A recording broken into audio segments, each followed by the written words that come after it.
book of Genesis.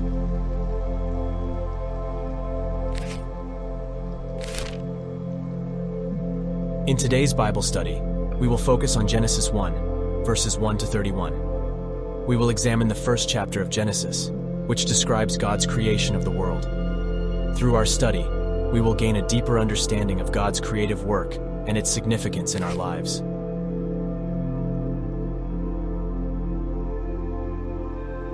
In the beginning, God created the heavens and the earth. Now the earth was formless and empty. Darkness was over the surface of the deep, and the Spirit of God was hovering over the waters. And God said, "Let there be light," and there was light.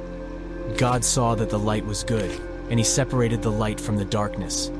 God called the light day, and the darkness he called night. And there was evening, and there was morning, the first day. And God said, "Let there be a vault between the waters to separate water from water." So God made the vault, and separated the water under the vault from the water above it. And it was so. God called the vault sky, and there was evening, and there was morning, the second day. And God said, "Let the water under the sky be gathered to one place, and let dry ground appear."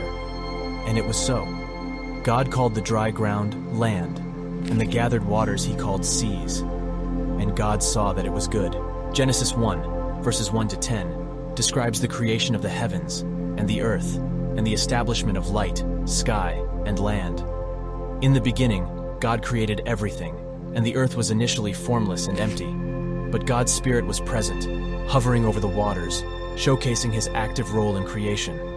God spoke, and light appeared, bringing order to the darkness. He then separated the waters above and below the sky, establishing a vault called sky, showcasing his wisdom and design in creation. Next, God gathered the waters in one place, creating dry ground called land and seas.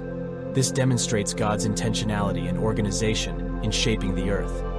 These verses highlight God's creative power, orderliness, and attention to detail. They reveal his divine authority and wisdom in establishing the foundations of the world.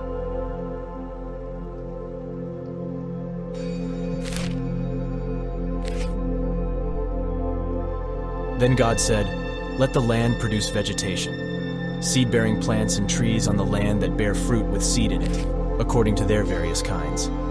And it was so. The land produced vegetation, plants bearing seed according to their kinds, and trees bearing fruit with seed in it, according to their kinds. And God saw that it was good. And there was evening, and there was morning, the third day. And God said, "Let there be lights in the vault of the sky to separate the day from the night, and let them serve as signs to mark sacred times, and days and years, and let them be lights in the vault of the sky to give light on the earth." And it was so. God made two great lights, the greater light to govern the day, and the lesser light to govern the night. He also made the stars. God set them in the vault of the sky to give light on the earth, to govern the day and the night, and to separate light from darkness. And God saw that it was good. And there was evening, and there was morning, the fourth day. And God said, "Let the water teem with living creatures, and let birds fly above the earth across the vault of the sky." So God created the great creatures of the sea and every living thing with which the water teems, and that moves about in it, according to their kinds, and every winged bird according to its kind. And God saw that it was good. God blessed them and said, "Be fruitful, and increase in number, and fill the water in the seas, and let the birds increase on the earth." And there was evening, and there was morning, the fifth day. Genesis 1, verses 11 to 23. These verses reveal God's creative power, wisdom, and care for his creation. On the third day, God brings forth vegetation on land, showcasing his provision for sustaining life and his design for diversity in nature.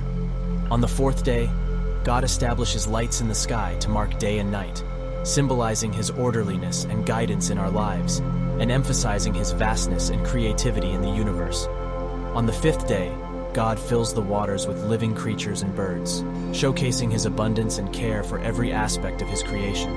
These verses highlight God's character, plan, and our responsibility as stewards of his creation, providing us with a rich theological foundation for understanding God's creativity and care for his world.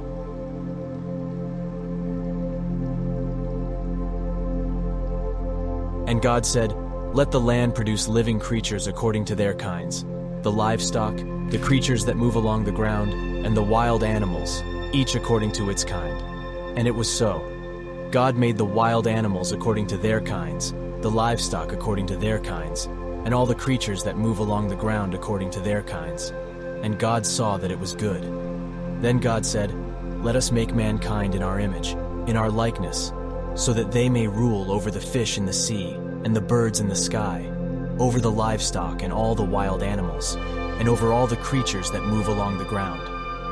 So God created mankind in his own image. In the image of God he created them. Male and female he created them.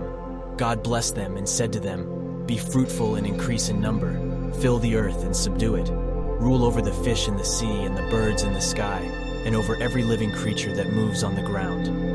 Then God said, "I give you every seed-bearing plant on the face of the whole earth, and every tree that has fruit with seed in it.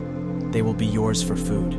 And to all the beasts of the earth, and all the birds in the sky, and all the creatures that move along the ground, everything that has the breath of life in it, I give every green plant for food." And it was so. God saw all that he had made, and it was very good. And there was evening, and there was morning, the sixth day. In this passage from Genesis 1, verses 24 to 31, we see that God is the creator of all things. He creates the animals, the land, and the seas, and declares them to be good. Then, God creates mankind in his image and likeness, giving them authority over animals and the earth. This reveals God's plan for humans to have a special role in his creation, as stewards who are called to take care of the earth and its creatures. God blesses mankind and provides for their needs, as well as the needs of all living creatures. This passage highlights God's power as the creator and humanity's responsibility to care for God's creation according to his divine plan.